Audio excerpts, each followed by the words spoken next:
আসসালামু আলাইকুম বন্ধুরা, আজকে আমি ফুলকপি আর আলু দিয়ে শোল মাছ রান্না করব।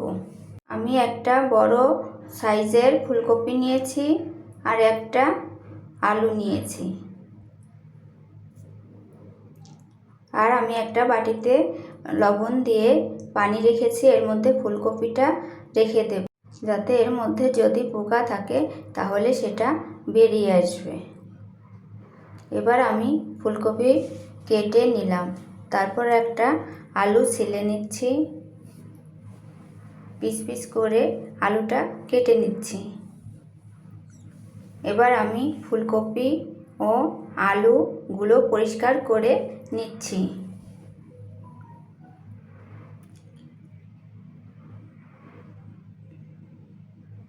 এবার আমি মাছগুলো পরিষ্কার করে নিচ্ছি। এবার আমি মাছের মধ্যে 1 চামচ লবণ, 1 চামচ হলুদ ও একটু তেল দিয়ে মাছগুলো মেখে নিচ্ছি, যাতে মাছগুলো ভাজতে গেলে ভেঙে না যায়। এবার আমি মাছগুলো ভাজার জন্য একটি কড়াই নিচ্ছি, কড়াইয়ে পরিমাণ মতো তেল দিয়ে দিচ্ছি। এবার একটা একটা করে তেলের মধ্যে মাছগুলো ছেড়ে দিচ্ছি।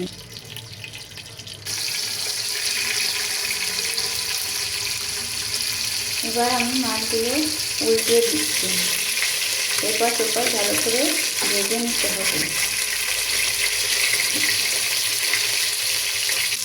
এবার আমার মাছগুলো ভাজা শেষ, আমি একটা একটা করে একটা প্লেটে উঠিয়ে নিচ্ছি।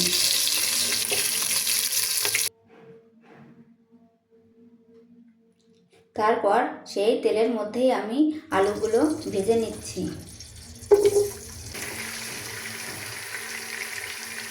আমার আলুগুলো ভাজা শেষ হয়ে গেছে, এখন একটা প্লেটে উঠিয়ে নিচ্ছি। তারপর এর মধ্যে কপিগুলো দিয়ে দেব। কপির মধ্যে 1 চামচ হলুদ, 1 চামচ লবণ দিয়ে ভালোভাবে কপিগুলো ভেজে নেব।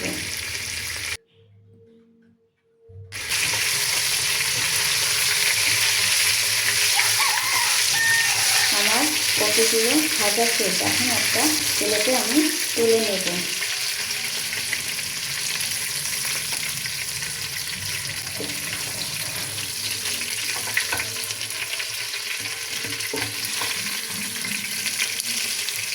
এবার আমার কপি আর আলু, মাছ সবগুলো ভাজা শেষ। এবার আমি রান্নার জন্য কড়াইয়ের মধ্যে 1 বাটি পেঁয়াজ বাটা দিয়ে দিলাম, 1 চামচ রসুন বাটা দিয়ে দিলাম, 1 চামচ জিরা বাটা দিয়ে দিলাম, 1 চামচ আদা বাটা দিয়ে দিলাম। এগুলো দিয়ে ভালোভাবে নেড়েচেড়ে নিতে হবে। নাড়তে নাড়তে পেঁয়াজের মধ্যে যে পানি থাকে সেগুলো শুকিয়ে যাবে। এর মধ্যে আমি 1 চামচ হলুদ দিয়ে দিলাম,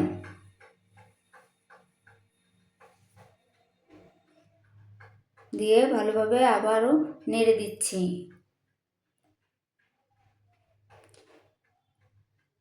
তারপর পরিমাণ মতো লবণ দিয়ে দেব।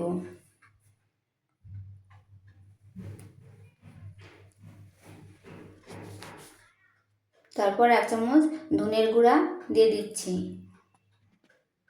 1 চামচ মরিচের গুঁড়া দিয়ে দিচ্ছি, দিয়ে মশলাগুলো আবারও ভালোভাবে নেড়ে দিতে হবে। মশলাগুলো ভালোভাবে কষাতে হবে, যাতে পেঁয়াজ রসুনের কাঁচা গন্ধটা না থাকে। এবার আমার মশলাগুলো রেডি। এবার আমি ভেজে রাখা কপি আর আলুগুলো মশলার মধ্যে ঢেলে দিচ্ছি। ঢেলে দিয়ে ভালোভাবে মশলার ভিতর কপি আর আলু দিয়ে কষিয়ে নিচ্ছি। কষানোর পরে পরিমাণ মতো একটু পানি দিয়ে দিচ্ছি, পানি দিয়ে একটু নেড়ে দিচ্ছি। তারপর 1 চামচ চিনি দিয়ে দেব। তারপর একটু নেড়ে দিয়ে আমি রান্না করব। রান্না করার পর মাছগুলো ঢেলে দেব। মাছগুলো দিয়ে একটু নাড়াচাড়া করে একটা ঢাকনা দিয়ে ঢেকে দেব। দিয়ে কিছুক্ষণের জন্য রান্না করতে হবে।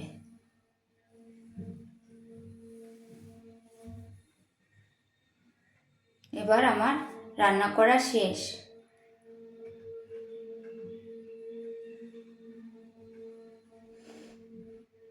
এবার আমি এর মধ্যে উপরে একটু জিরার গুঁড়া ছড়িয়ে দিচ্ছি।